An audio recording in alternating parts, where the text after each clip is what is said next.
We're going to have a go at changing or removing the steering wheel on our Mini Cooper S R56 model. So you can see this is the type of steering wheel we're removing. So first thing to do is remove the battery. So we got Ian stuck under the bonnet somewhere. So we're going to remove the earth connection first, which is obviously... You could have got me a socket. You got your socket? Go on, that'll wriggle off.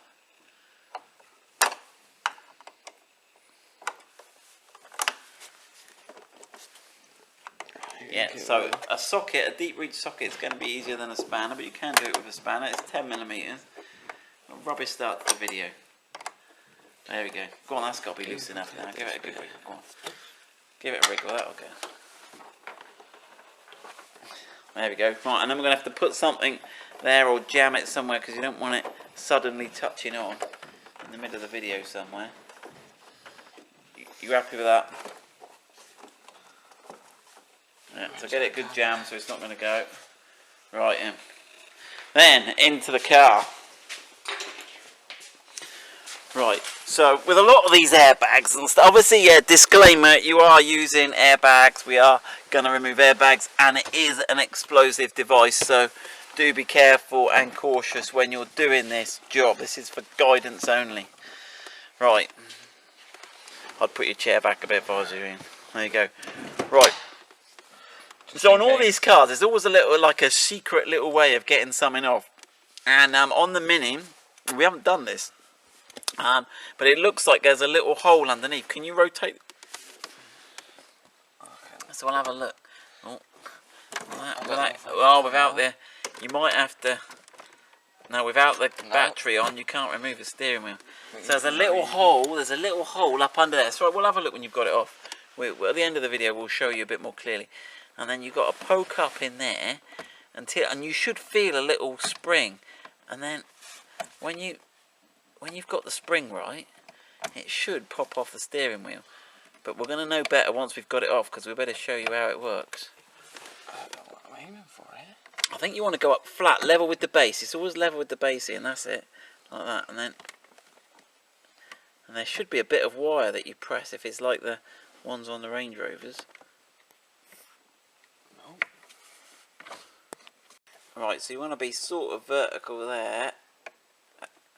And then if you give it a little push up, a little jiggle, there you go, and then the airbag comes off the front and then it pulls away.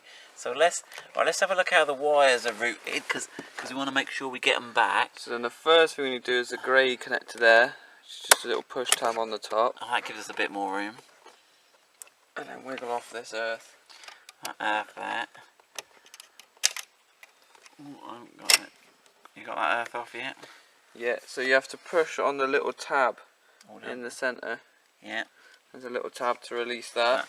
So that's the airbag. Let's have a look. Can we see any more of what you were doing when you put your... So when you go up through the hole, you can actually go at all kinds of angles through here, but you want to go fairly straight. And it is just the... Yeah, it's moving the... Can you see that move? That's clever, little mechanism, isn't it? So it moves the top as well. It releases right up here as well. Yeah, it does everything. You end up... You got that metal plate there. If you find that metal plate that won't move, it's just behind that. Yeah. But... So you want to be going as far... You want to be bringing the bottom of that screwdriver as far towards you as possible, really. So you're going up the back of that. No, because then you can go beyond it. Oh, you can go... Okay, there is a middle... The guide isn't very good. You kind of just want to be going dead central. Yeah. But when you get it, you get it. You get it. Right, cool. Right, and what we got? What's the nut on the middle of that one then, Ian, do we reckon? Yeah, that's right. 16mm. 16mm. We got the steering lock in our favour. And then we're probably going to have to unclip those upper connectors, right? Always... Yeah. Give it a pull before you take the bolt fully off. Save it, having it in so your you don't face. hit yourself in the face. Yeah. Top tip. There you go. There you go. And we're marked, I don't know if you can see that, factory mark, the blue line in the bottom there just to show us where straight. Straight, and that's pretty, we can get that back. It's quite a fine spline, but you reckon we can get that back on? Yeah, we should get that back on. Right. That seems... Oh, you pulled that connector just comes like straight out. Seems like it just comes straight out with it. There's no retainer. Retainer or anything. Just check that again. Maybe it won't push on properly. There's no... Yeah, okay, so that seems to come out with it. Now don't go spinning that clock spring. Don't go moving that around too much, because it's only got so many turns one way and so many turns another. So you really don't want to be messing with that. So there's the clock spring. Let's just have a look at that's the back of the wheel. Let's have a look at the front of the wheel. Now obviously we've got the switch packs with all the functions on. If you're upgrading, you might need a different clock spring. So you might not have all those wires populated there in your clock spring. But there we go, that's how to remove an R56 steering wheel. So good luck with that. Okay, so having removed the steering wheel, we thought we'd add a little bit on the end of the video. And that's how to remove the switch packs here. Right, on the back of the steering wheel you've got a little hole. There's a Torx T20. You spin that. Get the little screw out. Let's have a little look at him. Oh, so it's sort of self-tapping type. 4-threaded screw.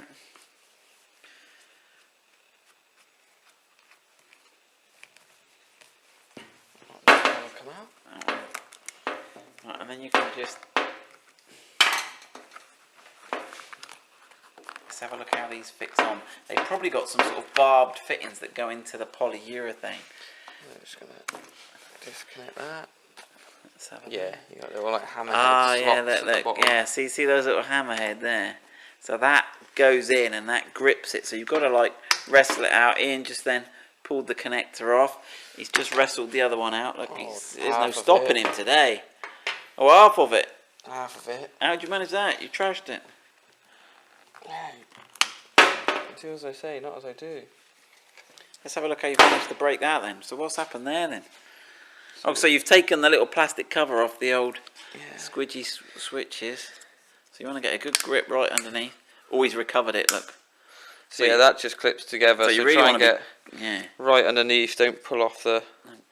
Because the cover goes right down to here. So you need to get right flat underneath it. Probably better off getting in from... Side. Right, and this one here, that looks tricky. How are you going to do that one? Just have to be brave, aren't we? Go on. Go on. Don't break it on video. Is that moving? It looks like you're getting somewhere. Oh, look at that tiger. Yeah, and that is, so we've seen that on the Nissan actually. So again, if I put my fingers behind, you can see they've sort of got a ramped end to those. So you've got the two studs there. In fact, and it's a little less on those. But that is everything stripped down on your Mini. It looks like you got Torx T25s. But that metal cage, but there's no real need if you want to get that cable. If you ever wanted to get the wiring out, if you've got damaged wiring on. Or if you want to upgrade. So if you upgrade, it looks like you're going to need at least the switch packs. You're going to need the little loom if you haven't got that. That loom just goes from there around the top. That's what it is. And obviously then you'll need to see if your slip ring, clock spring, whether that's got those pins populated on that side. But unfortunately we got the top of the range, so we can't help you any more than that. Alright, good luck with that.